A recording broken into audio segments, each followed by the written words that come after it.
ಮತಾಂತರ ಅವರ ಹಕ್ಕು ಎಂಬ ಮುಖ್ಯಮಂತ್ರಿಗಳ ಹೇಳಿಕೆಯ ಬೆನ್ನಲ್ಲೇ ವ್ಯಾಪಕ ಆಕ್ರೋಶ ಕೂಡ ವ್ಯಕ್ತವಾಗ್ತಾ ಇದ್ದು ಹಲವರು ತಮ್ಮ ಹೇಳಿಕೆಗಳನ್ನ ಕೊಡ್ತಾ ಇದ್ದಾರೆ. ಸಿದ್ದರಾಮಯ್ಯ ಹಿಂದೂ ಒಗ್ಗಟ್ಟನ್ನ ನೋಡಿ ಹತಾಶರಾಗಿದ್ದಾರೆ. ಆ ಕಾರಣಕ್ಕೆ ಇಂಥ ಹೇಳಿಕೆಗಳು. ಸಿಎಂ ಅವರಿಗೆ 2028ಕ್ಕೆ ಜನ ಬುದ್ಧಿ ಕಲಿಸ್ತಾರೆ, ಆಗ ಗೊತ್ತಾಗುತ್ತೆ ಅವ್ರಿಗೆ. ಅವರು ಮುಸ್ಲಿಮರದಷ್ಟೇ ಓಟು ತೆಗೆದುಕೊಳ್ಳಿ, ಉಳಿದವ್ರು ಯಾರ ಓಟು ಕೂಡ ಅವರಿಗೆ ಬೇಕಾಗಿಲ್ಲ. ಹೀಗಂತ ಸರ್ಕಾರದ ವಿರುದ್ಧ ಶಾಸಕ ಯತ್ನಾಳ್ ವಾಗ್ದಾಳಿಯನ್ನ ನಡೆಸಿದ್ದಾರೆ.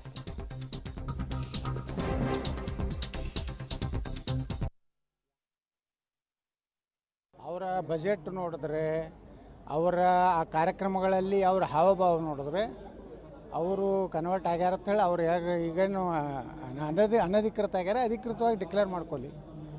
ಅವ್ರು ಏನೇನು ಸಂಪ್ರದಾಯ ಅದಾವು, ಈ ರೀತಿ ಒಬ್ಬ ಮುಖ್ಯಮಂತ್ರಿಯಾಗಿ ಅಸಮಾನತೆಯಿಂದ ಕನ್ವರ್ಟ್ ಆಗಿಲ್ಲ, ಕತ್ತಿಯ ಬಲದಿಂದ ಜೋರಿನಿಂದ ಕನ್ವರ್ಟ್ ಆಗ್ಯಾರ. ಈ ದೇಶದಲ್ಲಿ ಭಾಳಷ್ಟು ಜನ ಔರಂಗಜೇಬನ, ಟಿಪ್ಪು ಸುಲ್ತಾನನ ಕತ್ತಿಗೆ ಬೆದರಿ ಕನ್ವರ್ಟ್ ಆಗ್ಯಾರ ಹೊರತು ಯಾರೂ ಇವತ್ತು ದಲಿತರದಾರ, ಅವ್ರು ಯಾರೂ ಕನ್ವರ್ಟ್ ಆಗಿಲ್ಲಲ್ಲ. ಬಾಬಾ ಸಾಹೇಬ್ ಅಂಬೇಡ್ಕರ್ ಅಂತೂ ಅವ್ರಿಗೆ ಒಂದು ಆಫರ್ ಕೊಟ್ಟಿದ್ದರು, ಇಸ್ಲಾಂ ಧರ್ಮ ಸೇರಿದ್ರೆ ಹೈದರಾಬಾದ್ ನಿಜಾಮನ ಅರ್ಧ ಆಸ್ತಿ ಕೊಡ್ತೀನಿ ಅಂತ ಹೇಳಿದರು. ಹೈದರಾಬಾದ್ ನಿಜಾಮ ಅಂಬೇಡ್ಕರ್ ಒಪ್ಪಲಿಲ್ಲ. ಯಾಕೆ ಒಪ್ಪಲಿಲ್ಲ ಅಂದರೆ, ನಾವೊಬ್ಬ ಕನ್ವರ್ಟ್ ಆಗೋದ್ರಿಂದ ನ್ಯಾಯ ಸಿಗೋದಿಲ್ಲ. ಭಾಳ ನನ್ನ ಕುಟುಂಬದ ಅನುಕೂಲ ಆಗ್ಬೋದು, ನನ್ನ ಸಾಕಷ್ಟು ನನ್ನ ವಂಶದವರು ತಿನ್ಬೋದು. ಆದರೆ ಈ ಅಸ್ಪೃಶ್ಯತೆಯ ಒಂದು ಕೆಟ್ಟ ವ್ಯವಸ್ಥೆಯಲ್ಲಿ ನಮ್ಮ ಸಮಾಜ ಹೊರಗೆ ಬರಬೇಕಾದ್ರೆ ಶಿಕ್ಷಣ ಸಂಘಟನೆ ಆಗಬೇಕು, ಹೋರಾಟ ಮಾಡಬೇಕು. ನಾವು ಇಲ್ಲೇ ಇದ್ದನೇ ಹೋರಾಟ ಮಾಡಬೇಕು. ಮತಾಂತರ ಮಾಡೋದ್ರಿಂದ ಪರಿವರ್ತನೆ ಆಗ್ಲಿಕ್ಕೆ ಸಾಧ್ಯ ಇಲ್ಲ ಅಂತ ಬಾಬಾ ಸಾಹೇಬ್ ಅಂಬೇಡ್ಕರ್ ಅವರು.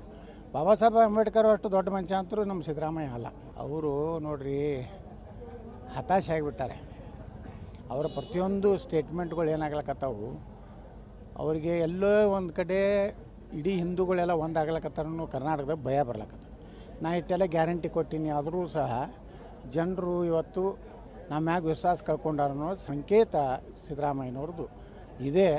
ಸಿದ್ದರಾಮಯ್ಯನವ್ರು ಎಷ್ಟು ತಿಳ್ಕೊಬೇಕು, ಈ ರೀತಿ ಒಂದೇ ಕೋಮಿಗೆ ಹಣ ಕೊಡೋದು, ಹಣ ಬಿಡುಗಡೆ ಮಾಡೋದು, ಮತ್ತು ಅಲ್ಲಿ ಅದು ಅವ್ರ ಧರ್ಮದ ಕಾರ್ಯಕ್ರಮಕ್ಕೆ ಹೋಗೋದು, ಅವ್ರು ಹಾಕಿದಂಥ ವೇಷಭೂಷಣ ಹಾಕೋದು, ಅದೇ ಹಿಂದೂ ಕಾರ್ಯಕ್ರಮದಲ್ಲಿ ಕುಂಕುಮ ಹಚ್ಕೋದಿಲ್ಲ ಅನ್ನೋದು, ಅದೇ ಹಿಂದೂ ಕಾರ್ಯಕ್ರಮದ ಪೇಟ ತೆಗೆದು ಹೋಗಿದ್ದು, ಇದು ಒಬ್ಬ ಜಾತ್ಯತೀತನ ಲಕ್ಷಣ ಅಲ್ಲ.